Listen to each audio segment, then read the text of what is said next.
A human from a long-lost world, captured and sold as a trophy for wealthy alien collectors.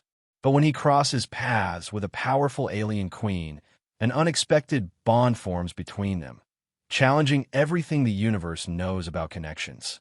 Will he remain a prisoner, or will their bond change the galaxy forever? If you're intrigued by this twist on HFY, don't forget to like, comment, and subscribe for more thrilling sci-fi adventures. Hit the bell icon so you never miss the next part of the story. The world swam in a focus through a haze of pain, my head pounding like I downed a bottle of cheap Martian whiskey and chased it with engine coolant. I blinked, trying to make sense of the glowing blue sphere around me, its walls pulsing in time with the ache in my temples. No doors, no windows, just a hum of alien tech pinning me a few inches above the floor, my limbs locked in an invisible grip. Subject is conscious. A voice announced, cold and mechanical, echoing from nowhere and everywhere at once. Yeah, no kidding, I muttered, my throat raw. Mind telling me where I am and why I feel like I've been hit by a cargo hauler. Silence answered, thick and heavy, broken only by the steady drone of the energy field. My last memory was slinging drinks at the rusty airlock, the dive bar on mining station Delta 9. The usual crowd, Martian or processors, belt miners, and a couple of corporate suits pretending they belonged, had been rowdy but manageable. Then an alert blared about an unscheduled jump signature near the station. After that, nothing. A big, fat blank. I tested the restraints, flexing my arms. No give. All right, whoever's running this show. I'm Jack Hales, bartender and unofficial morale officer of Delta 9. How about some answers? Or at least a glass of water? The hum intensified, and a seam split the wall, widening into a circular doorway. 3 figures glided in, their movements too smooth, too precise. They were humanoid but wrong, too tall, too thin, with skin shimmering like polished chrome. Their faces had eyes, noses, mouths, but the proportions were off, like a sketch by someone who'd only heard humans described secondhand. Excellent condition, the tallest one said, circling me with a clinical stare. No apparent damage from the stasis malfunction. Where the hell am I? I demanded, straining against the invisible bonds. What happened to my station? The trio exchanged glances, their eyes glowing faintly, communicating in some silent way I couldn't crack. It speaks the ancient Earth dialect as cataloged. The second one noted, its voice flat. Cognitive functions appear intact. I'm not in it, pal, I snapped. Name's Jack, and I'd appreciate knowing what's going on. The third, shorter with 6-finger hands clutching a glowing scanner, stepped closer. Remarkable. The specimen believes itself to be in its original time period. My stomach twisted. What time period do you think I'm from? Another silent exchange. Then the tall one spoke, its tone detached.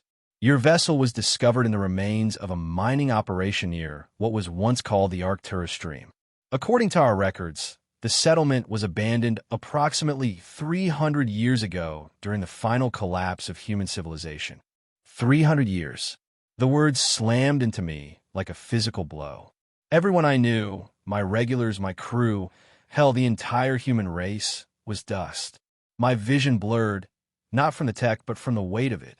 300 years, I whispered. You're telling me I'm the last one? The shorter alien tapped its scanner, a floating panel of light flickering with data. Subject displays emotional response to temporal displacement. Note cultural significance for auction catalog. Auction. My voice cracked, shock giving way to a spike of alarm. What auction? You represent an unprecedented discovery, the tall one explained, its metallic skin catching the blue glow of the walls. A living human specimen in remarkable condition. The genetic verification alone will revolutionize several scientific fields. I'd dealt with enough mining execs to know when someone was talking about me like a commodity. I'm not some artifact you can slap a price tag on, I said, my jaw tight. On the contrary, the alien replied, the provisional valuation is already at 50 million credits, with significant room for upward adjustment once authentication is complete. 50 million credits. The number was absurd, but the cold certainty in its voice wasn't. The energy field tightened, a cool numbness spreading through my limbs. Prepare for transport to Crimson Station 6, the tall one instructed. Minimize further conversation to preserve authentic behavioral responses for the buyers. Darkness crept in, but I managed one last jab, my voice slurring. Whoever buys me is going to regret it. I'm not merchandise. Consciousness returned in a rush, the numbness fading as I stood on a circular platform, surrounded by floating orbs of light. A low murmur filled the air, like a crowd at a high-stakes poker game. My head still throbbed, but my mind was sharp enough to take in the scene. A massive spherical chamber stretched in every direction, packed with hundreds of platforms, each holding a being stranger than the last. Some were vaguely humanoid, others defied biology altogether. Tentacles, exoskeletons, glowing auras. They all oozed wealth, draped in fabrics that shimmered and shifted in ways that made my eyes ache. I was on display, a prize bull at a galactic fair. The platform's edge was unguarded, tempting me to bolt, but a quick scan showed no exits, just rows of armed sentinels hovering in the shadows. No dice. Distinguished collectors, boomed a voice from the chamber's center, belonging to a creature with multiple limbs and a gold-plated exoskeleton. We present an unscheduled edition, a discovery so unprecedented that verification delayed its listing until this morning. The murmur grew louder, a mix of excitement and disbelief. The auctioneer's limbs gestured toward me, and the containment field dissolved, leaving me standing free. I straightened, refusing to look like some caged animal. From the ruins of a human mining operation near the Arcturus stream, the auctioneer continued, "We present Lot 421, a living specimen of the extinct species Homo sapiens." Impossible! A voice hissed from a nearby platform. Humans were confirmed extinct after the Terra collapse. Confirmed, another snapped. This must be a synthetic. The auctioneer raised a limb, silencing the crowd. Preliminary genetic verification confirms 100% terrestrial human DNA, no synthetic components. The specimen demonstrates linguistic capability in an archaic Earth dialect and typical human cognitive functions. I crossed my arms, glaring at the sea of alien faces. I'm standing right here, you know. Name's Jack Hales, not specimen. And I'm not extinct. A ripple of gasps spread through the chamber. Apparently, the merchandise wasn't supposed to talk back. The auctioneer's exoskeleton clicked, a sound I pegged as irritation. The bidding begins at 50 million credits, it declared. This unique interior novelty from the carbon romance era will be a centerpiece for any collection. Interior novelty. I muttered. What am I, a damn lamp? The bids came fast, numbers climbing into the stratosphere. 70 million. 85. 100. I scanned the crowd, trying to gauge who was throwing around that kind of cash. Then a platform drifted forward, larger and higher than the others, drawing every eye like a magnet. The figure on it raised a slender, violet hand, and the chamber fell silent. Even from a distance, she was a vision that stopped my breath. Her skin glowed a rich purple, catching the light like polished amethyst. Long hair, shifting between deep indigo and midnight blue, framed a face that could have launched 1,000 ships back on Earth. High cheekbones, full lips, and eyes like liquid silver with vertical pupils. Her gown, a blend of regal and revealing, hugged curves that would have packed my old bar every night. A crown floated 6 inches above her head, pulsing with soft light, marking her as someone who didn't just play the game. She owned it. Specifications, she demanded, her voice melodic yet cutting through the chamber like a blade. The auctioneer bowed, so low its limbs nearly touched the floor. Male specimen, approximately 30 standard cycles, discovered in suspended animation. Linguistic and cognitive functions intact, as demonstrated. Her silver eyes locked onto me, studying me with a mix of curiosity and something else, something that made my pulse kick up a notch. I held her gaze, refusing to blink, and flashed my best bartender smile, the one that got tips and defused bar fights. 200 million credits, she said, tapping a device at her wrist. Transfer immediate. The chamber erupted in gasps, the kind you hear when someone drops a fortune without blinking.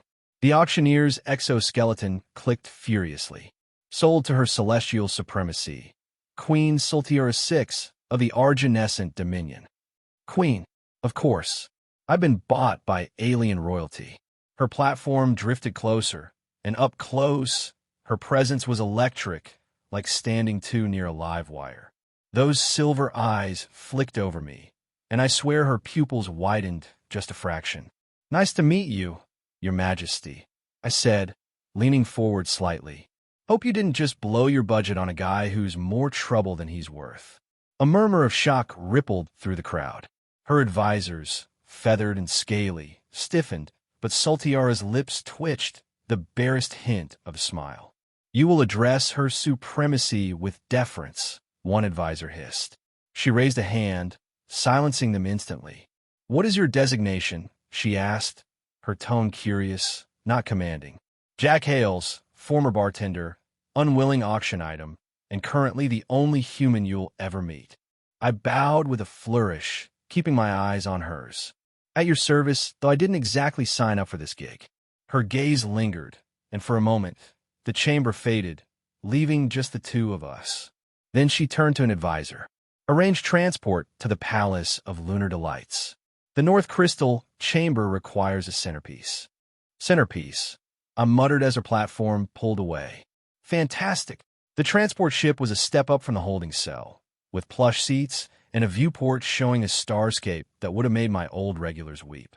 My two guards, however, were about as chatty as a pair of asteroids. Their pupilless purple eyes stared straight ahead, ignoring my attempts at small talk. "So you guys speak English? Español? Yanamoga?" I tried, stretching in my seat. "Nothing. Silent treatment, huh? Cool, cool." I stood, testing their reaction, and strolled to the viewport when they didn't budge. The stars outside were denser than anything I'd seen in my mining days, clusters swirling like cosmic fire. "Just so you know," I said, glancing back, "whoever this queen is, she's in for a surprise if she thinks I'll stand in a corner looking pretty. I've been called decorative, but I'm also what folks back home call the pain in the ass." The guards didn't flinch, but I caught a faint twitch in one's jaw. Progress. The ship descended toward a planet that looked like it was carved from crystal, its continents gleaming with internal light. A sprawling complex came into view, shaped like a lotus flower with petals of translucent stone, each one a building linked to a central spire that pierced the clouds. "Damn," I whispered, pressing a hand to the viewport. "That's either the most beautiful thing I've ever seen or the most terrifying." The ship landed with a soft hum, and the doors slid open. A delegation waited outside, led by a willowy figure with 4 arms and skin like polished marble. "Welcome to the Palace of Lunar Delights," it announced, its voice smooth as silk. "I am Chief Curator Xylith. The specimen will follow for processing." I stepped off the ship, scanning for escape routes out of habit. The landing bay was massive, with multiple vessels and a single guarded exit. "No go. The specimen has a name," I said, planting my feet. "It's Jack Hales, and I'd like to know what's happening." Xylith blinked 3 eyes at once. "Fascinating." The auction inventory mentioned vocalization, but not conversational complexity. She turned to an assistant. "Note that for the display placard." "Display placard?" I laughed, sharp and bitter. "Lady, I'm not a museum exhibit." 2 attendants moved to flank me, not touching but ready to guide or grab. "You misunderstand your purpose," Xylith said, her tone clinical. "You are the property of her celestial supremacy, Queen Sultiera VI, sovereign of the Argenescent Dominion and 94 tributary systems. You have been acquired as a living cultural artifact for the North Crystal Chamber." "Property?" I crossed my arms. "Sorry, but slavery went out of style where I'm from a few centuries back." "Slavery implies enforced labor," Xylith corrected, leading me through corridors that shimmered with opulence. "Your function is aesthetic and educational. You will be positioned, maintained, and eventually preserved." "Preserved?" I shot through my veins. "Like stuffed and mounted?" "In due time," Xylith said, as if it were comforting. Your natural lifespan will be respected. We entered a chamber where technicians waited with glowing tools. One held a scanning wand, another monitored a floating console, and a third prepped what looked like a display pedestal. Remove your current coverings, Xylith instructed. They must be replaced with ceremonial attire befitting a royal acquisition. I crossed my arms tighter. No way. You're seeing me in my jeans and lucky shirt from the rusty airlock, best ambar in the Arc tourist belt. The room froze. The technicians exchanged glances, clearly unprepared for defiance. The specimen refuses protocols, one noted, like I was a malfunctioning droid. Xylith tilted her head. Compliance is not optional. Her supremacy's inspection is in 43 minutes. Then her supremacy can see me as I am. I shot back, dropping to sit cross-legged on the floor. I'm not playing dress-up. What followed was a standoff that would have made my old bar brawls look tame. They tried to scan me. I dodged. They offered robes. I refused. They pointed at the pedestal. I stayed put. Their confusion was almost funny, like they hadn't dealt with a stubborn human in centuries. The queen approaches, a voice boomed, and Xylith's marble skin paled to near translucent. Not my problem, I said, still seated, grinning as the chamber doors parted. A wave of presence hit before Soltiara herself appeared, the air shimmering around her like a heat haze. Her crown pulsed, bending light, and her gown clung to her violet curves, each step radiating power and grace. 3 pulse points throbbed beneath her collarbone, hinting at her triple hearts. Up close, her beauty was a gut punch, her silver eyes locking onto me with an intensity that made my breath catch. Explain, she commanded, her voice carrying centuries of authority. Xylith, prostrate, stammered, Your celestial supremacy, the specimen resists protocols. I wasn't addressing you. Soltiara cut in, her gaze never leaving me. I stood, dusting off my jeans, and flashed my bartender smile. Howdy, sweet cheeks. Nice digs you got here. The chamber gasped, guards materializing with weapons drawn. Xylith looked ready to faint. Soltiara's eyebrow arched, and for a split second, her third heart pulsed faster, visible through her skin. Sweet cheeks, she repeated, tasting the words. An Earth idiom? Compliment where I'm from, I said, stepping closer, ignoring the humming weapons. Guessing you don't get many that aren't scripted. Her lips parted, but no words came. A rare moment of a queen without a script. You will address her supremacy properly, an advisor snapped. Soltiara silenced them with a glance. Take him to the North Crystal Chamber, she ordered. Position him as planned. As guards moved in, I called after her. Quick question, your royal purpleness. Do I get bathroom breaks, or should I just go where I stand?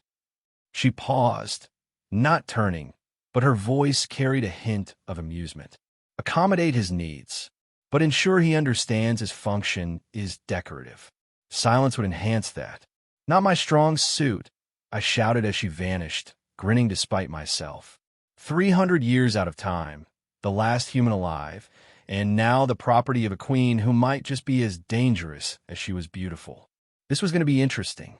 The North Crystal Chamber was a cathedral of light, its walls carved from translucent stone that refracted starlight into rainbows across the polished floor. My pedestal stood dead center, a sleek platform of black obsidian that hummed faintly with energy. I was supposed to stand there, silent and still, a living statue for the Queen's collection. Yeah, right? Morning, Trixel, I called, hopping off the pedestal to greet the maintenance technician scuttling in with a cleaning drone. His exoskeleton flushed a pleased orange, his mandibles clicking softly. How's that egg clutch doing? Ready to hatch yet? Trixel paused, his 3 eyes blinking in unison. 3 more days, Human Jack. The warming chamber is optimal, thanks to your adjustment suggestion. Nothing like a proper temp for baby. What's your species called again? I leaned against a display case, holding a glowing orb that pulsed like a heartbeat. Krylexian, Trixel chittered, his colors brightening.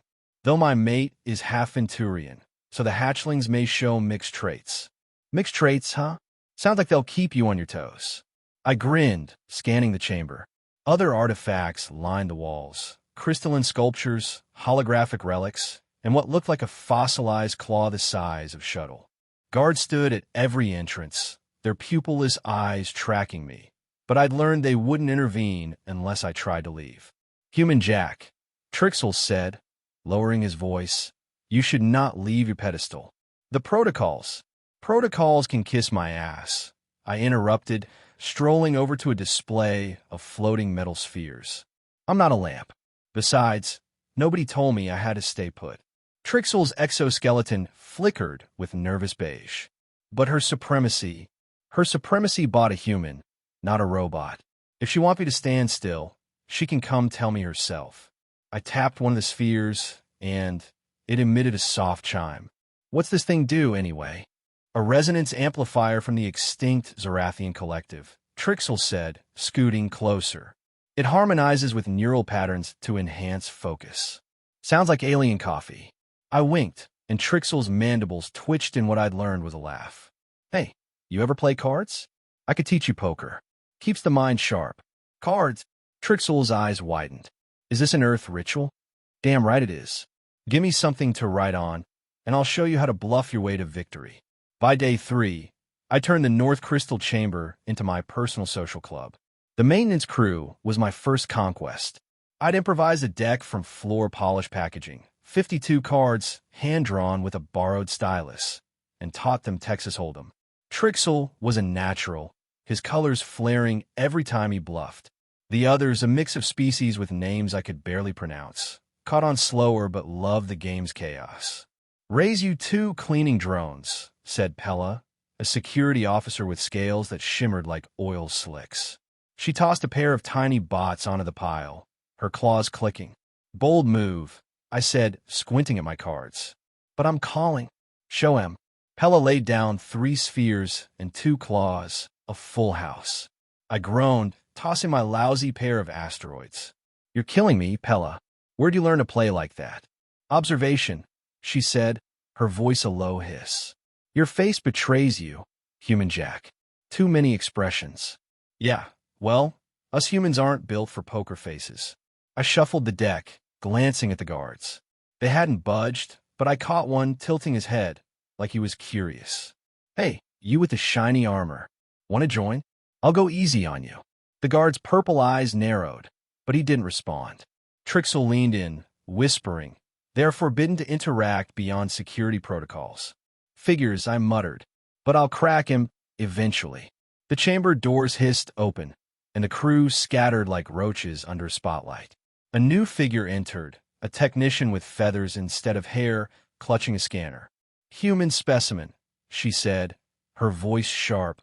"Return to your pedestal for calibration." "Name's Jack," I corrected, staying seated. "And I'm good right here. What's the calibration for, anyway?" She blinked, clearly thrown. "To ensure your biological stability. Her supremacy requires optimal condition." "Tell her supremacy I'm stable as a rock. Just fed up with being treated like furniture." I dealt a fresh hand to Trixel, who hesitated but took the cards. "You in, buddy?" The technician's feathers ruffled. "This is highly irregular." "The protocols." Yeah, protocols." I waved her off. "How about you join us instead? I'll teach you to bluff." She sputtered, then stormed out, muttering about reporting me. Trixel's exoskeleton dulled to gray. "Human Jack, you risk much." The Queen's wrath. "Isn't my problem," I said, but my gut tightened. Sultiara hadn't shown her face since that first day, but her presence lingered, like a melody I couldn't shake. Those silver eyes, that faint smile, she was watching, I was sure of it. Day 5 brought a new wrinkle. While teaching Pella the finer points of a straight flush, I noticed a group of beings in the chamber's corner, their platforms similar to mine, but smaller. They weren't artifacts, too alive, too aware. One, a creature with translucent skin and glowing veins, met my gaze, its expression a mix of curiosity and resignation. "Who were they?" I asked Trixel, nodding toward them. "Other acquisitions," he whispered, his colors dimming. "Living cultural artifacts like you, from species long extinct or near extinct." My stomach churned. "So, what? We're all just zoo animals for the Queen's amusement." Trixel hesitated. Her supremacy values knowledge. The artifacts educate her court about lost civilizations. Educate my ass, I muttered. That's slavery with extra steps. I approached the nearest platform, where the translucent being stood, its veins pulsing softly. Hey, I said, keeping my voice low. Name's Jack. You got one. It tilted its head, a faint hum emanating from its chest. I am Lyrian, last of the Valith. Last, huh? Same here. I glanced at the guards, who hadn't moved. You ever think about getting out of here? Lyrian's veins flared briefly. Escape is impossible. The palace is a fortress. Maybe, I said, grinning, but I've busted out of tighter spots. Stick with me, and we'll see what's possible.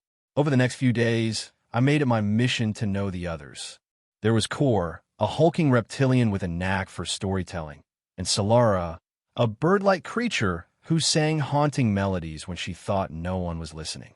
They were cautious, beaten down by years of captivity, but I saw flickers of hope in their eyes. I kept our talks quiet, slipping in questions about the palace's layout between hands of poker. Escape was a long shot, but I wasn't ready to be a decoration forever. By day 9, I'd pushed too far. I was sitting cross-legged on the pedestal, whistling an old Springsteen tune, when the chamber doors slid open with a force that silenced the room.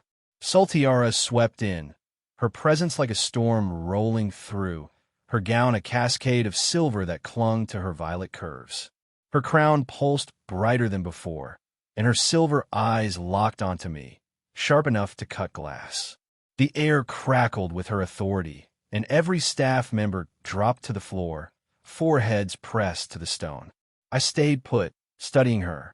Up close, she was even more striking, her third heart pulsing visibly beneath her collarbone, faster than the others. Human, she said, her voice low but resonant. You function outside parameters. Nice to see you too, Your Majesty, I said, sliding off the pedestal with a stretch. Thought you'd forgotten your favorite impulse purchase. Advisors gasped, their feathers and scales bristling. One muttered, a concerning development, scribbling on a floating tablet. Sultiara's gaze didn't waver, but her lips twitched, that same hint of a smile I'd caught at the auction. You were acquired to enhance the aesthetic and educational value of this chamber, she said, stepping closer. Not to disrupt operations or fraternize with staff. About that, I said, meeting her halfway, the guards tensing behind her. There's been a misunderstanding. I'm not a fancy lamp you can switch on and off. I'm a person with thoughts, needs, and a serious case of boredom standing here all day. Her eyes narrowed, but there was a flicker of something, curiosity, maybe. Your discomfort is irrelevant. You're a property. That's where we disagree, I said, my voice steady despite the weapons humming nearby. And for an advanced civilization, you've got some backward ideas about sentient rights. The chamber fell silent, the weight of my words hanging like a challenge. Sultiara studied me, her third heart pulsing faster, a subtle glow spreading across her skin. She raised a hand, dismissing her entourage with a single gesture, leaving only the guards at the perimeter. You believe yourself equal to the sovereign of 94 systems? She asked, her tone laced with genuine interest. Equal as a sentient being? Hell yeah, I said, shrugging. As a ruler? No way. I couldn't manage a bar inventory without a spreadsheet. But that doesn't make me furniture. Something shifted in her expression, a crack in her regal mask. You are an anomaly, Jack Hales, she said, my name rolling off her tongue like a test. The last of your kind. That alone makes you valuable, regardless of your cooperation. Just Jack, I corrected, stepping closer, close enough to catch a faint floral scent from her. And being the last human is a lot to process. But I'm not here to be your trophy. Her gaze softened, just for a moment, revealing a glimpse of something almost human. I will provide access to historical archives on Earth's collapse, she said. Perhaps understanding your species' end will help you adjust. I blinked, caught off guard. That's decent of you. Thanks. Do not mistake data for freedom, she said, her voice firm again. You remain my property. We'll see about that, Sweet cheeks, I said, winking despite the guard's glares. Her third heart flared, and a faint flush deepened her violet cheeks, gone as quickly as it came. Your defiance is noted, she said, turning to leave. Continue, and consequences will follow. Same time next week? I called after her. I'll work on my posture if you work on your conversation skills. She didn't respond, but as she exited, I caught her tapping a device, her fingers lingering as if making a note. The door sealed, and I climbed back onto the pedestal, grinning. For a man 300 years out of time, I was making waves. And if those waves meant catching the eye of a queen who could make my heart race with a glance, well, that was just good business. The private wing of the Palace of Lunar Delights was a world apart from the North Crystal Chamber, all soft curves and glowing panels that bathed the space in a twilight hue. Sultiara's personal suite opened onto a terrace overlooking a crystalline sea, its waves catching starlight like scattered diamonds. I stood near a low table, a makeshift bar cobbled together from supplies I'd sweet-talked Trixel into fetching. Tonight, I was teaching the Queen of 94 Systems how to mix a drink, and I'd be damned if I didn't make it memorable. All right, Your Majesty, I said, sliding a bottle of amber liquid across the table. This is as close to whiskey as your text could synthesize. We're making a midnight whisper, sweet, sharp, and just dangerous enough to keep you honest. Sultiara stood opposite me, her silver gown shimmering like liquid moonlight, her crown floating above her indigo hair. Her silver eyes studied the bottles with a mix of curiosity and skepticism. You claim this ritual enhances social bonding? She asked, her voice melodic but guarded. Damn right it does, I said, grinning. Back at the rusty airlock, a good drink could turn strangers into friends or start brawl. Either way, it's never boring. She tilted her head, her third heart pulsing faintly beneath her collarbone. Your species placed significant cultural value on intoxicants. Not just intoxicants, I corrected, measuring out the amber liquid. It's about the moment, sharing stories, letting your guard down. Grab that shaker. You're going to mix this one. She hesitated, then picked up the metal canister, her violet fingers graceful but uncertain. Like this? She asked, giving it a tentative shake. I laughed, stepping behind her to guide her hands. Nah, you gotta mean it. Like you're shaking off a bad day. I moved her arms in a quick rhythm, close enough to catch the faint floral scent of her skin. Her third heart pulsed faster, and I stepped back, not wanting to push my luck. Now pour it into that glass with the purple stuff. She followed my lead, her movements precise but growing looser. This purple liquid, she said, sniffing it. It resembles our nectar of starbloom. Close enough, I said, handing her a stir. Mix it slow. Let the colors blend. As she stirred, the drink turned a deep violet, glowing faintly under the terrace lights. Your instructions are imprecise, she noted, but her lips curved slightly. Bartending's an art, not a science, I said, leaning against the table. So what's your deal, Sultiara? You got a whole empire, but you're out here learning to mix drinks with a guy who's technically extinct. What gives? Her stirring paused, her silver eyes meeting mine. You are an anomaly, Jack Hales. Your defiance intrigues me. I wish to understand it. Just Jack, I said, holding her gaze. And I'm not that complicated. I'm just a guy who believes people, human or not, deserve to be more than decorations. She set the stir down, her expression softening. My Dominion values order. Sentiment is a luxury rarely afforded to a queen. Sounds lonely, I said, my voice quieter. Ever wish you could just be Sultiara for a night? Not her celestial whatever. Her third heart flared, a soft glow spreading across her chest. Such thoughts are impractical, she said, but her tone wavered, like she wasn't convinced. I handed her the finished drink, our fingers brushing. Try it. Tell me it doesn't make you feel something. She lifted the glass, her lips parting as she took a cautious sip. Her eyes widened, and a low hum escaped her throat. It is unexpectedly pleasing, she admitted, taking another sip. What did you call this? Midnight Whisper, I said, sipping my own. Because it sneaks up on you like a good secret. She laughed, a real laugh, soft and unguarded, that hit me harder than her beauty. "You are dangerous, Jack," she said, her voice teasing. "Perhaps I should have left you on your pedestal." "Too late for that, sweet cheeks," I said, winking. "You've got me now." Her third heart pulsed so fast it was almost a hum, and the air between us thickened, charged with something neither of us named. The room seemed to shrink, the glow of the crystalline sea framing her silhouette like a scene from a dream. Our eyes locked, and for a moment I forgot she was a queen. She was just Saltiara, a woman whose laugh made my chest ache. I leaned forward, my hand grazing hers, and her breath hitched. Our lips met in a slow, searing kiss, the taste of midnight whisper lingering between us. The world blurred, her warmth pulling me under, and when we parted, her silver eyes were molten, her third heart glowing like a star. "Jack," she whispered, her voice raw. "This is unprecedented." "Yeah," I said, my voice husky, "but I'm betting you don't mind." The next evening, Saltiara summoned me to a different chamber, this one a dome of glass overlooking the palace gardens, where bioluminescent vines pulsed in rhythmic patterns.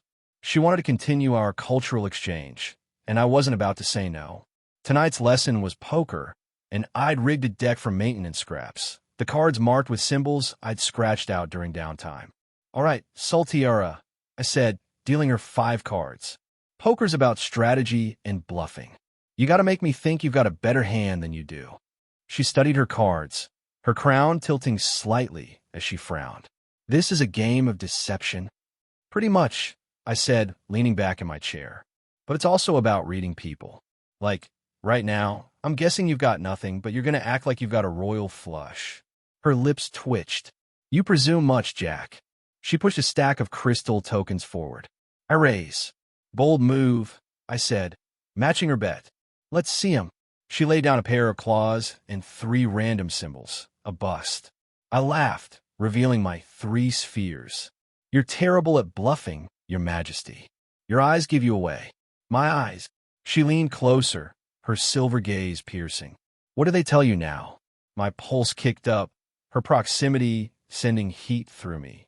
"They're saying you're curious," I said, my voice low, "and maybe a little reckless tonight." She didn't pull back, her third heart pulsing visibly.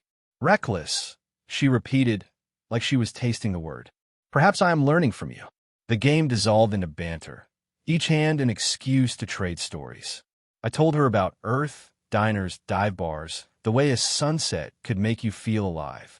She spoke of her dominion, the weight of ruling, the isolation of a throne. Her voice grew softer with each tale, her regal mask slipping. "You ever miss just being a person?" I asked, dealing a fresh hand. "No crown, no protecas."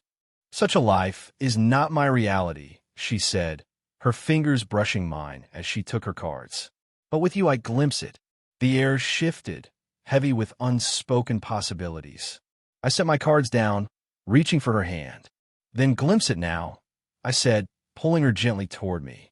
Our lips met again, fiercer this time, her hands tangling in my hair as the garden's glow bathed us in light.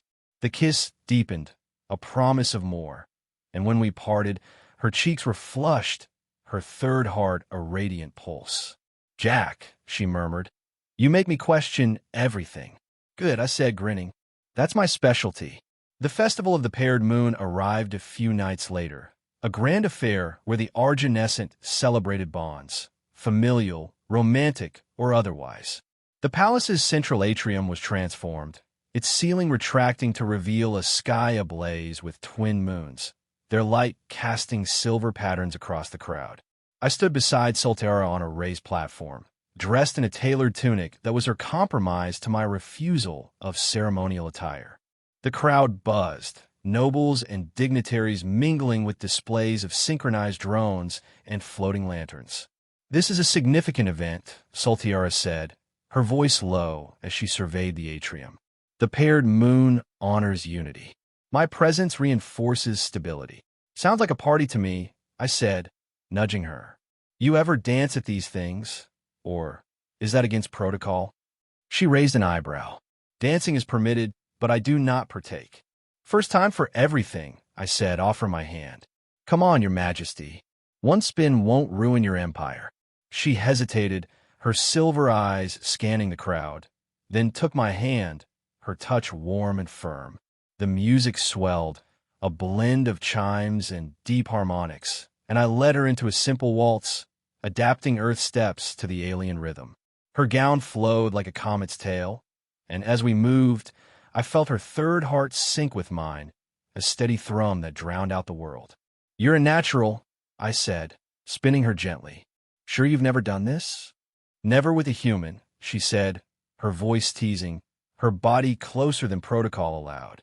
"You are disarming." The crowd faded, their murmurs a distant hum. We drifted to a secluded alcove, the moonlight pooling around us like liquid silver. "Jack," she said, her voice barely a whisper, "this night feels unbound." "Then let it be," I said, cupping her face. Our lips crashed together, urgent and hungry, her hands gripping my tunic as if anchoring herself. The alcove seemed to pulse with our rhythm, the moons above bearing witness.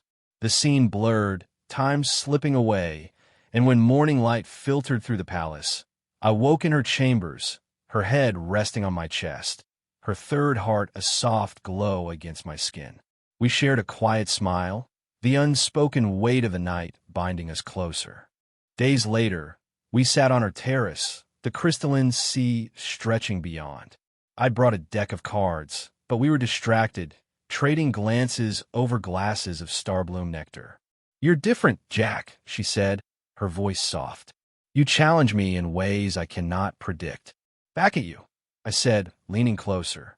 "But I'm starting to think we're good for each other." Her third heart flared, and she reached for my hand. "Perhaps," she said, her silver eyes warm. "But my dominion will not accept this easily." "Let him try to stop us," I said, squeezing her hand. "We're just getting started." The isolation chamber was a sterile cube of white light, its walls humming with energy that made my skin crawl. I sat on a narrow bench, my wrists bound by glowing cuffs that pulsed in sync with the room's rhythm. The air was too clean, stripped of scent or warmth, and the silence pressed like a weight. I'd been hauled here after a routine, skin turned up something the palace medics didn't like, and nobody was talking. "Yo, anyone out there?" I called, my voice echoing off the seamless walls. "I'm not a fan of solitary confinement. How about some answers?" The door slid open, and a medic entered, her forearms clutching a scanner that blinked with data. Her feathers were muted gray, a far cry from the vibrant colors I'd seen at the Festival of the Paired Moon. "Human specimen," she began, her voice clipped. "You have caused a biological anomaly in her celestial supremacy." "Name's Jack," I said, leaning forward. "And what kind of anomaly are we talking about?" "I've been a model guest, aside from the poker games." She didn't meet my eyes, her scanner humming as it swept over me. "Your presence has triggered an irregular function in the Queen's tertiary cardiac system. This is unprecedented and potentially destabilizing." Her third heart. I frowned, remembering how it pulsed faster when we were close. "You're saying I'm making her heart race? That's not exactly a crime." "It is a contamination," she snapped, her feathers bristling. "Your biological influence disrupts her physiological purity. The Grand Regent has ordered your isolation pending further analysis." "Grand Regent?" I leaned back, my gut tightening. "Who's that? And why do they care about Sultiara's heart?" The medic hesitated, then lowered her scanner. "Grand Regent Calisbar oversees the Dominion's purity protocols. Your interactions with her supremacy threaten the stability of the Empire." "Interactions," I said, smirking despite the cuffs. "You mean the part where we kissed and danced? Or the part where she laughed at my terrible poker bluffs?" Her feathers flattened, a sign I'd hit a nerve. "You will remain here until the Council decides your fate," she said, turning to leave. "Compliance is advised." "Hey, one more thing," I called as the door slid shut. "Tell Calisbar I'm not a fan of being locked up, and I'm not done with Sultiara yet." The door sealed, leaving me with the hum and my thoughts. Sultiara's third heart, our nights together, the way her silver eyes softened when we talked, wasn't just chemistry. It was something deeper, something these purity freaks didn't understand. I tested the cuffs, but they didn't budge. No way out but through. Hours later, the door hissed open again, and Trixel scuttled in, his exoskeleton a nervous beige. His mandibles clicked rapidly, his 3 eyes darting to the corners of the room. "Human Jack," he whispered, "this is highly irregular. I risk much coming here." "Trixel, you're a sight for sore eyes," I said, sitting up. "What's going on? Why is everyone freaking out about Sultiara's heart?" He hesitated, then crouched closer, his voice barely audible. "The scans indicate a bonding pulse, a rare phenomenon in arginescent physiology. It occurs when 2 beings form a profound connection, syncing their cardiac rhythms. In ancient times, it was considered a sacred union. Bonding pulse." I raised an eyebrow. "You're saying Sultiara and I are what? Soulmates?" Trixel's colors flickered. "The term is imprecise, but the effect is significant. The Grand Regent views it as a threat to the Dominion's genetic purity. There are whispers of recycling you." "Recycling?" My stomach dropped. "Like turning me into fertilizer or a preserved exhibit," Trixel said, his mandibles drooping. "I do not wish this, Human Jack. You have brought joy to the staff." "Thanks, buddy," I said, forcing a grin. "Any chance you can spring me? These cuffs are cramping my style." Trixel's eyes widened. "I cannot. The security systems." He froze as a low alarm blared, the chamber's lights flickering red. The door burst open, and 3 figures in sleek, black armor stormed in, their weapons glowing with lethal energy. Their visors hid their faces, but the way they moved screamed professional killers. "Human specimen," the leader said, his voice distorted. "Your termination has been authorized."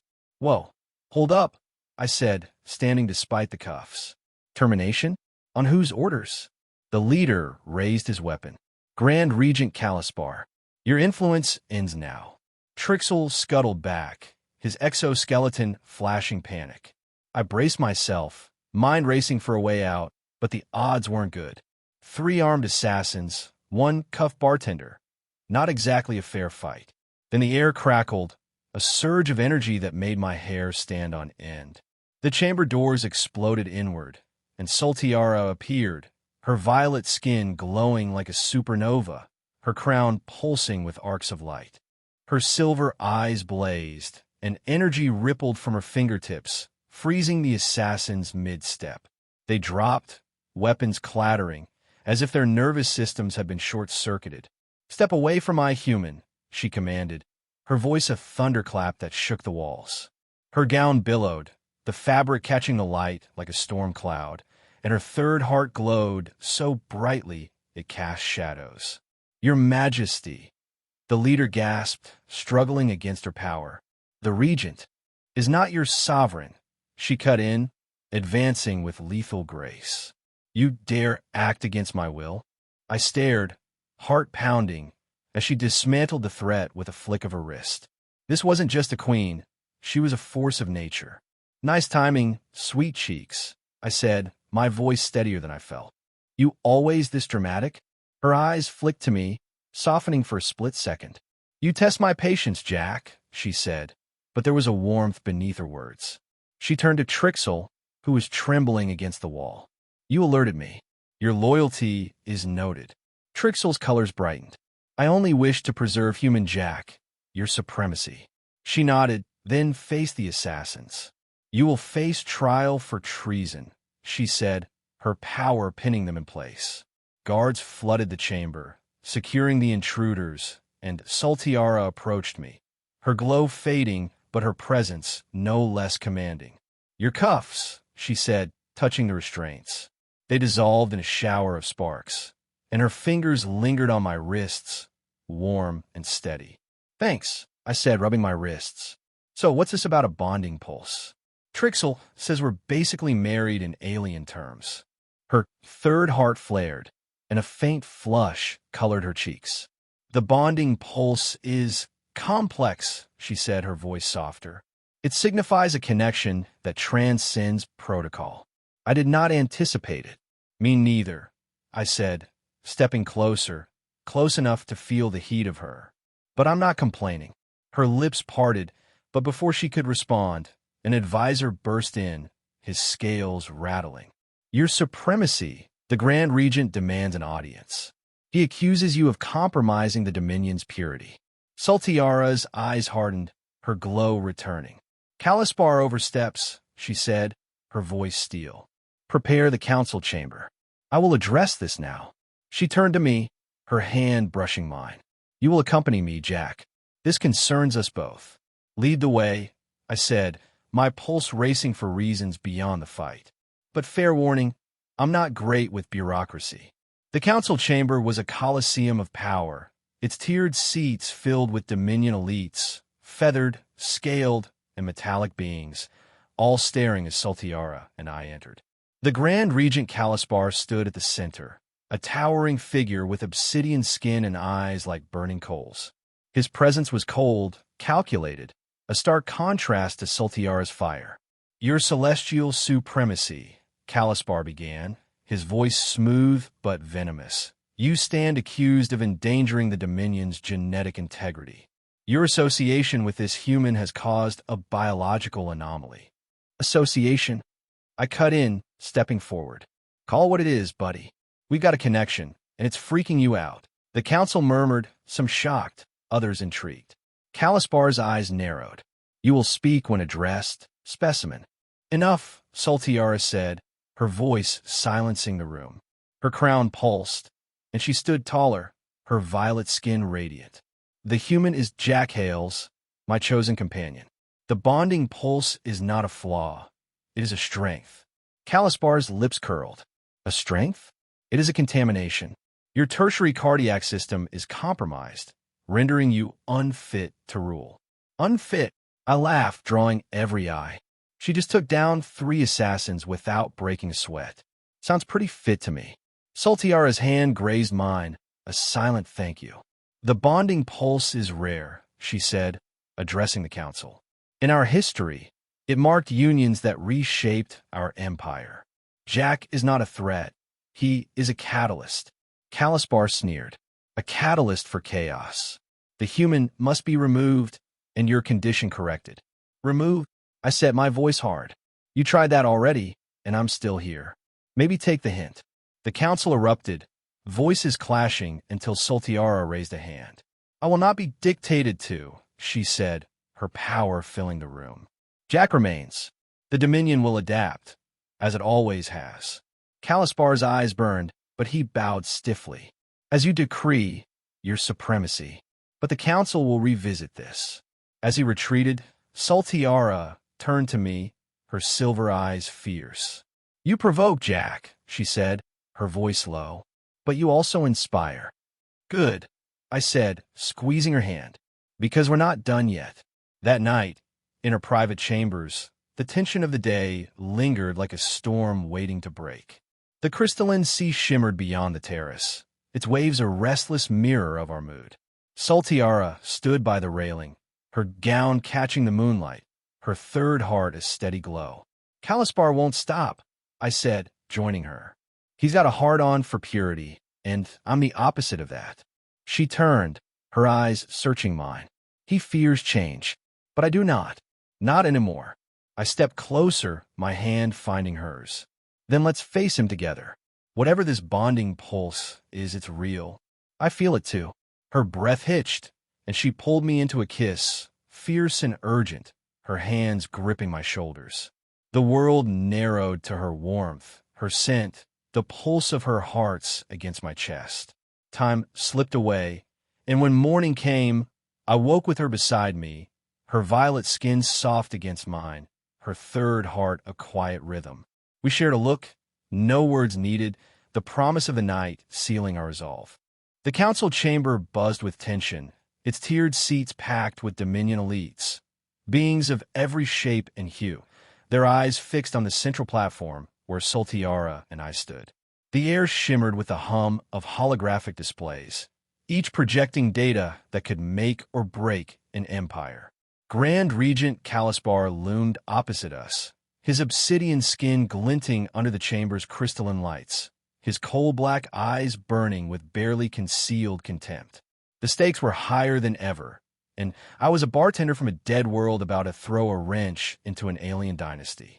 Your celestial supremacy, Calyspar began, his voice smooth as venom.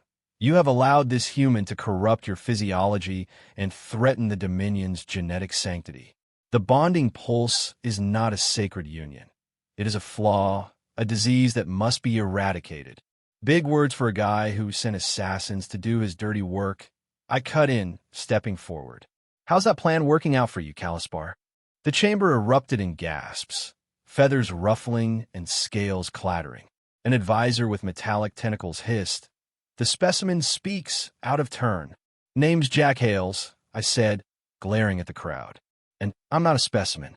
I'm the guy who's got your queen's back, whether you like it or not. Sultiara's hand brushed mine, a fleeting touch that steadied me. Her silver gown caught the light, her crown pulsing with restrained power. The human is my chosen companion, she declared, her voice cutting through the chaos like a blade. The bonding pulse is a testament to our strength, not a weakness. Calyspar lips curled. Strength? Your tertiary cardiac system is erratic, your supremacy. The medical scans confirm it. You are unfit to rule. The council murmured, some nodding, others shifting uncomfortably. I caught Trixel in the back, his exoskeleton a nervous beige, his mandibles clicking softly. He'd risked everything to warn us, and I wasn't about to let him down. Unfit, I said, my voice carrying. She took down 3 trained killers without breaking a sweat. I'd say that's pretty damn fit. What's your excuse, Calyspar? Hiding behind paperwork while she does the heavy lifting? A few counselors chuckled, quickly stifling themselves under Calyspar's glare. Sultiara's silver eyes flicked to me, a spark of amusement in their depths. The Grand Regent's concerns are noted, she said, her tone regal but firm. But his accusations lack evidence. The bonding pulse has not impaired my leadership. Evidence. Calyspar gestured, and a holographic panel flared to life, displaying a scan of Sultiara's 3 hearts, the third pulsing erratically. This anomaly began with your exposure to the human. And now, we have a graver concern. He paused, letting the silence build, then dropped the bomb. The Queen carries offspring, hybrids tainted by human DNA. The chamber exploded, voices clashing in a cacophony of shock and outrage.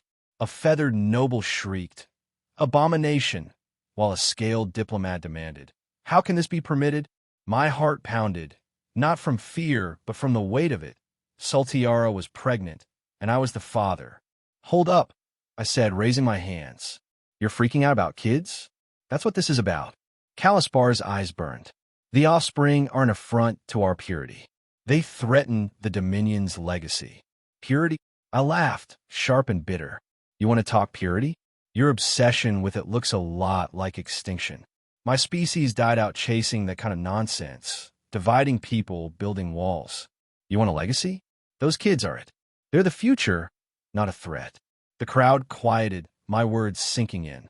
Sultiara stepped closer, her presence a beacon in the storm. "Jack speaks truth," she said, her voice steady. "The Dominion has thrived through adaptation, not stagnation. My children, our children, will bridge our worlds." Calyspar's fists clenched, his obsidian skin gleaming with suppressed rage. "You would defile our lineage for this relic of a failed species?" "Fail?" I shot back, stepping toward him. "Humans built cities, crossed stars, and loved harder than you'll ever understand. Yeah, we screwed up, but we also left behind ideas like freedom, equality, the right to be more than a damn pedigree." A murmur of agreement rippled through the council, some nobles nodding despite themselves. Sultiara's hand found mine, her grip firm, her third heart glowing through her gown. "The Dominion will not be defined by fear," she said, addressing every soul in the room. "I propose a new path, a constitutional monarchy, where all voices, arginescent or otherwise, are heard." The chamber fell silent, the weight of her words like a seismic shift. A scaled counselor stood, her voice hesitant. "A constitutional monarchy? Such a change is unprecedented." "Unprecedented is my specialty," I said, grinning. Look, you've got a queen who's willing to evolve, to build something better. You gonna throw that away because some guy in a fancy robe says so? Calaspar's eyes narrowed, but he sensed the tide turning. You invite chaos, he said, his voice low. The Dominion will fracture under this folly. Then let it fracture, Sultiara said, her crown flaring with light. I will not rule an empire bound by prejudice. The council will vote, and the broadcast will reach every system. The Dominion will decide its future. The holographic displays flickered, preparing to transmit her words to 94 systems. Calaspar bowed stiffly, his retreat a tactical one, his eyes promising future battles. As the council dispersed to deliberate, Sultiara turned to me, her silver eyes fierce but warm. You spoke boldly, Jack, she said, her voice soft. You challenged them as I could not. Had to, I said, squeezing her hand. We're in this together, right? You, me, and those kids. Her third heart pulsed, a radiant glow that lit her violet skin. Together, she said, her voice a vow. Later, in her private chambers, the crystalline sea beyond the terrace churned under a stormy sky, mirroring the unrest in our hearts. Sultiara stood by the railing, her silver gown catching the wind, her crown dimmed but steady. I joined her, my hand brushing her lower back, feeling the warmth of her through the fabric. They're scared, I said, nodding toward the distant council chambers. Change is messy, but it's worth it. She turned, her silver eyes searching mine. You believe in this future, Jack. In us. Damn right I do, I said, pulling her close. You're not just a queen. You're the woman who makes my heart race. And those kids? They're going to be unstoppable. Her lips curved, and she leaned into me, her third heart syncing with my pulse. You are reckless, she murmured, her voice teasing. And yet, I cannot imagine this without you. Our lips met, a slow, searing kiss that drowned out the storm. Her hands slid up my chest, gripping my tunic, and the world narrowed to her warmth, her scent, the rhythm of her hearts. The night blurred, time slipping away, and when morning came, I woke with her beside me, her violet skin soft against mine, her crown resting on a nearby table. We shared a quiet smile, the weight of the council's vote looming, but our bond unshaken. The council reconvened at dawn, the chamber now a battleground of ideals. Sultiara stood at the center, her presence commanding, her crown a beacon of resolve. I stood beside her, ready to back her up bartender style, wit, grit, and a whole lot of heart. The vote is complete, a feathered counselor announced, her voice trembling. By a margin of 62%, the Dominion approves the transition to a constitutional monarchy. The human, Jack Hales, is recognized as the Queen's consort and father of the heirs. The chamber erupted, some cheering, others muttering dissent. Calaspar's face was a mask of fury, but he said nothing, his silence louder than any protest. Sultiara raised a hand, silencing the crowd. This is a new dawn, she said, her voice resonating through the holographic feeds to every corner of the empire. The Dominion will embrace all its people, arginescent, human, and those yet to come. Jack Hales is not my property. He is my partner, my equal, and the father of our future. The crowd stilled, her words sinking in. I stepped forward, my voice steady. I'm just a guy from Dive Bar, but I know one thing. Love and courage build empires, not purity. You got a chance to be something great. Don't waste it. A ripple of applause broke the silence, growing into a roar. Trixel's exoskeleton glowed a triumphant orange, and even Pella, the poker shark, gave me a nod. Sultiara's hand found mine, her third heart glowing brighter than ever. We did it, I whispered, leaning close. You did it, she said, her silver eyes warm. You showed them what humanity means. As the chamber cleared, we lingered, the weight of the victory settling in. The crystalline lights above cast patterns across Sultiara's face, highlighting the strength and vulnerability I'd come to love. What now? I asked, my hand still in hers. Now, she said, her voice soft but certain, we build. For our children, for the Dominion, for us. I grinned, pulling her into a quick kiss, her laughter muffled against my lips. Sounds like a plan, sweet cheeks. Her third heart flared, and for the first time, I felt like we weren't just fighting for survival. We were fighting for a future. The birthing chamber was a sanctuary of light, its walls pulsing with a soft, bioluminescent glow that mimicked the rhythm of a heartbeat. Soltiara lay on a curved platform, her violet skin radiant despite the strain, her silver eyes fixed on the holographic monitors displaying two tiny forms, our twins, Taran and Aurora. The arginescent medics moved with precision, their four-armed hands guiding the delicate process, but I stood by her side, my hand clasped in hers, feeling every pulse of her three hearts. "You're doing great, sweet cheeks," I said, brushing a strand of indigo hair from her face. "These kids are going to be as stubborn as their mom." Soltiara's lips curved, though her breath was shallow. "Or as reckless as their father," she murmured, squeezing my hand. "Jack, I am unaccustomed to this vulnerability." "Hey, you're the strongest person I know," I said, my voice soft. "Queen, warrior, and now mom? You've got this." A medic approached, her feathers a calm blue. "Your celestial supremacy, the hybrids are stable. 2 cardiac systems each, a blend of arginescent and human physiology. Delivery is imminent." "Hybrids," I muttered, shaking my head. "They're kids, not science projects." "Taran and Aurora, got it." The medic blinked, then nodded. "As you decree, consort Jack." Soltiara's grip tightened as a contraction hit, her third heart flaring. "Jack," she gasped, "stay with me." "Right here," I said, leaning closer, my forehead touching hers. "Always." The chamber hummed, the glow intensifying as the medics worked. Moments later, a soft cry pierced the air, followed by another. The medics lifted 2 tiny forms, their skin a shimmering blend of violet and human pink, their eyes silver like their mother's, but with a spark of my own hazel. Taran wailed, his tiny fists flailing, while Aurora's cry was quieter, her gaze already curious. "They're perfect," I said, my voice thick, as the medics placed them in Soltiara's arms.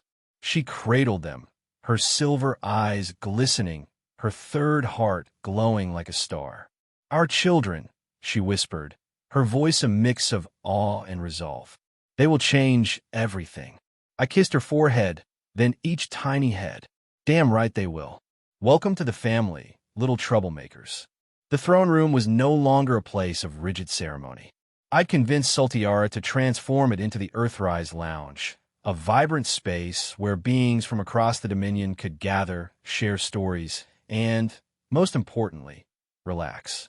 The crystalline walls now pulsed with warm colors, and tables were scattered with games I'd introduced. Poker, chess, even a makeshift foosball rig cobbled from spare parts. Tonight, we were hosting the twins' naming ceremony, a celebration broadcast to every system, and the room buzzed with life. "Look at this place," I said, nudging Trixel as we set up a bar counter. "From stuffy throne room to galactic hotspot. Not bad, right?" Trixel's exoskeleton glowed, a proud orange, his mandibles clicking. "Your influence is remarkable, Human Jack." The staff speak of Earthrise Lounge as a symbol of unity. "Call me Jack," I said, pouring a glass of Starbloom nectar. "And it's not just me. Soltiara's the one who made this happen." Pella slithered over, her scales shimmering. "You both did," she said, her voice a low hiss. "The Dominion has not seen such change in centuries. Though I still owe you for that poker loss." "Anytime, Pella," I said, winking. "Double or a nothing?" She laughed, and I scanned the crowd. Lyrian, the translucent Valeth, mingled with a group of nobles, her glowing veins brighter than I'd ever seen. Kor, the reptilian storyteller, was regaling a cluster of diplomats with a tale, while Solara's haunting melody floated above the chatter. These weren't just artifacts anymore. They were people, free to be themselves, thanks to Soltiara's reforms. Soltiara entered, cradling Taran and Aurora, her silver gown flowing like a river of light. The crowd parted, their murmurs softening to reverence, but her silver eyes found mine, warm and unguarded. I crossed the room, taking Aurora from her arms, her tiny hand wrapping around my finger. "You look like you were born for this," I said, nodding at the twins. "Queen, Mom, and lounge host? You're killing it." She laughed, a sound that still hit me like a shot of whiskey. "And you, Jack, have turned my palace into a, what did you call it? Dive bar." "High-class dive bar," I corrected, bouncing Aurora gently. "Best kind. So, ready to make this official?" She nodded, and we stepped onto a raised platform, the crowd gathering below. Holographic feeds activated, beaming our image to billions across the Dominion. Sultiara raised a hand, her crown pulsing softly, and the room fell silent. "People of the Dominion," she began, her voice resonant. "Tonight we name our heirs, Turan and Aurora, children of arginescent and human blood. They are a testament to our future, a future of unity, not division." The crowd cheered, a wave of sound that shook the crystalline walls. I stepped forward, holding Aurora high. "These kids are proof we're stronger together," I said, my voice carrying. "Human, arginescent, or anything else doesn't matter. What matters is building something worth passing down." Another roar, louder this time, and Trixel's colors blazed. Sultiara's hand found mine, her third heart glowing through her gown. "You speak as if born to this role," she whispered, her silver eyes teasing. "Just faking it till I make it," I said, winking. "Now, what do you say we kick this party up a notch?" The naming ceremony morphed into a full-blown celebration, the Earthrise lounge alive with music and laughter. I taught the Palace Band a few Earth tunes, and they were butchering a jazzy version of Sweet Caroline, but the crowd loved it. Sultiara and I moved through the room, the twins now in the care of a trusted medic, our hands brushing as we greeted guests. "Jack," Lyrian said, approaching with a smile, her veins glowing softly. "Your games have become popular among the nobles. They call poker the human deception ritual." "High praise," I said, grinning. "You in for a game later?" "Perhaps," she said, her hum warm. "Thank you, Jack, for seeing us." I nodded, my chest tight. "Always." Sultiara pulled me toward the center of the room, where a cleared space served as a dance floor. "You promised me a dance," she said, her voice playful. "Or have you forgotten?" "No way I'd forget that," I said, taking her hand. "Let's show him how it's done." The band shifted to a slower rhythm, and I led her into a waltz, our steps smoother than at the festival of the paired moon. Her gown flowed like liquid starlight, her third heart syncing with my pulse, and the crowd began to join, their movements a mix of arginescent grace and improvised chaos. Under the open ceiling, the twin moons bathed us in silver, their light weaving patterns across the dancers. "You've changed everything, Jack," Sultiara said, her voice soft as we spun. "This dominion, this palace, me." "Right back at you," I said, pulling her closer. "I was just a bartender dodging bills. Now I'm a dad, a consort, and apparently a galactic influencer." She laughed, her silver eyes molten. "You are impossible. And you love it," I said, dipping her slightly, earning a gasp from the crowd. Our lips met, a quick, searing kiss that drew cheers, her third heart flaring like a beacon. The dance floor filled, nobles and staff mingling, their differences forgotten in the rhythm. Trixel tried a clumsy spin with Pella, who hissed but didn't pull away. Kor led a group in a stomping chant, while Solara's song wove through the music, uniting the chaos into something beautiful. Later, we slipped away to the terrace, the crystalline sea calm under a star-streaked sky. The twins slept in a nearby cradle, their tiny chests rising and falling, and Sultiara leaned against me, her crown resting on a table, her indigo hair loose. "This feels like a dream," she said, her voice barely above a whisper. "A queen does not expect such joy."